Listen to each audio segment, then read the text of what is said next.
नमस्ते। अच्छा, कभी ऐसा हुआ है कि सामने एक कोरा कागज हो और दिमाग बिल्कुल खाली? लिखने वालों के लिए ये एक बहुत जानी पहचानी समस्या है। तो आज हम इसी उलझन को सुलझाएंगे, और वो भी हिंदी के एक महान निबंधकार पद्मलाल पुन्नालाल बख्शी की आंखों से। हम सब कभी ना कभी इस सिचुएशन से जरूर गुजरे हैं और कुछ ऐसा ही हुआ था हिंदी के महान निबंधकार पद्मलाल पुन्नालाल बख्शी जी के साथ। तो ये कहानी सिर्फ उनकी नहीं है, बल्कि हर उस इंसान की है जो अपने विचारों को शब्दों में पिरोना चाहता है। तो चलिए मिलते हैं हमारे आज के नायक पद्मलाल पुन्नालाल बख्शी जी से। हुआ यूं कि एक दिन उनके पास दो छात्राएं एक चुनौती लेकर आईं। दोनों के लिए एक एक परफेक्ट निबंध लिखना था, और बस इसी रिक्वेस्ट ने बख्शी जी को एक बहुत बड़ी सोच में डाल दिया। अब देखिए, चुनौती थी क्या।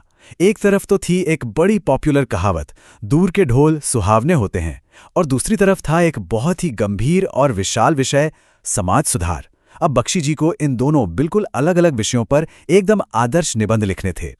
तो बख्शी जी के लिए पहली रुकावट थी, भाई लिखना शुरू कैसे किया जाए। क्या ये कोई प्रेरणा का इंतजार करने का खेल है, या फिर ये कड़ी मेहनत का नतीजा होता है।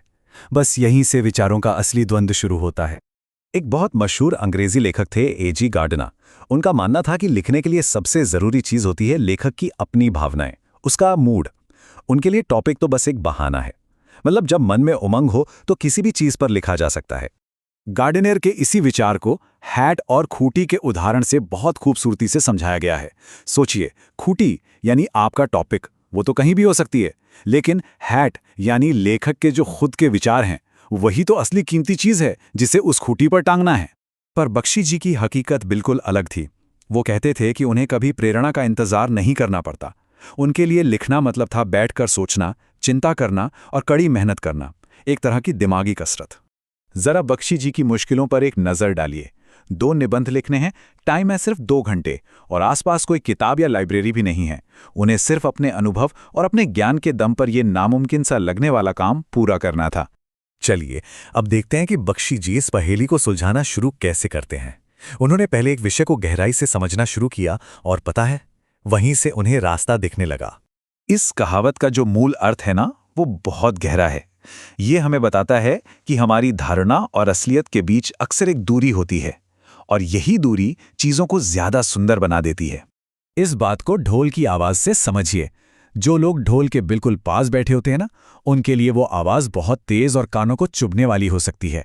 लेकिन वही आवाज जब दूर बैठे किसी इंसान तक पहुंचती है तो उसे मधुर संगीत लगती है। देखा, दूरी ने यहां पूरी की पूरी धारणा को ही बदल दिया। और यहां बख्शी जी एक बहुत ही जरूरी बात पकड़ते हैं।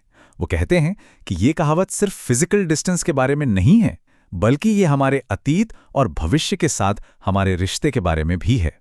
जरा सोचिए, कैसे युवा और बुजुर्ग दोनों ही अपने दूर के समय को बेहतर मानते हैं। युवाओं को लगता है कि आने वाला कल मतलब भविष्य सुनहरा होगा, और बुजुर्गों को अपना बीता हुआ कल। नतीजा क्या निकलता है? दोनों ही अपने आज से, अपने वर्तमान से नाखुश रहते हैं। और यहीं पर आकर सारी कड़ियां जुड़ जाती हैं। ये एक आहा वाला मोमेंट है। वर्तमान से ये जो असंतोष है, यही तो वो इंजन है जो समाज में बदलाव की, सुधार की मांग करता है।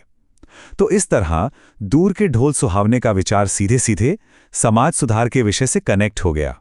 अब आते हैं कहानी के अंतिम हिस्से पर, जहां इतिहास की एक मजेदार कहानी बख्शी जी को उनकी इस मुश्किल से बाहर निकलने का रास्ता दिखाती है।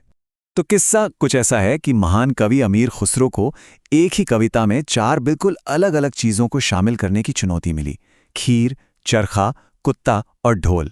अब भला इनका आपस में क्या लेना देना हो सकता है? और ये था खुसरो का शानदार जवाब। एक ही दोहे में उन्होंने इतनी चतुराई से चारों चीजों को एक कहानी में पिरो दिया और सबको खुश भी कर दिया। सच में ये क्रिएटिविटी का एक बेहतरीन उदाहरण है। खुसरो की इसी कहानी से प्रेरणा लेकर बख्शी जी को अपना हल मिल गया। उन्होंने तय किया कि वो 2 अलग अलग निबंध नहीं लिखेंगे, बल्कि खुसरो की तरह वे दोनों विषयों को एक ही शानदार निबंध में एक साथ बुन देंगे। तो चलिए इस पूरी यात्रा से जो हमें सबक मिले हैं, उन्हें एक साथ देखते हैं। बख्शी जी की इस दुविधा ने हमें सिर्फ लिखने के बारे में नहीं, बल्कि जिंदगी के बारे में भी बहुत कुछ सिखाया है। तो जो खास बातें हैं वो ये हैं कि लेखन एक कला है सिर्फ फैक्ट्स का खेल नहीं। और समाज में बदलाव की इच्छा हमारे असंतोष से ही पैदा होती है, जो एक हमेशा चलने वाली प्रक्रिया है। और सबसे बड़ी बात, क्रिएटिविटी का मतलब ही है असंबंधित चीज़ों में संबंध खोज लेना। और अंत में एक सवाल आपके लिए छोड़ जाते हैं। जीवन एक चक्र की तरह है जहां आज के समाधान कल की समस्याएं बन सकते हैं। तो इस लगातार बदलते संसार में वो कौन सी एक चीज़ है जिसे सुधारने पर हमें सबसे ज़्यादा ध्यान देना चाहिए? इस पर सोचिएगा ज़रूर।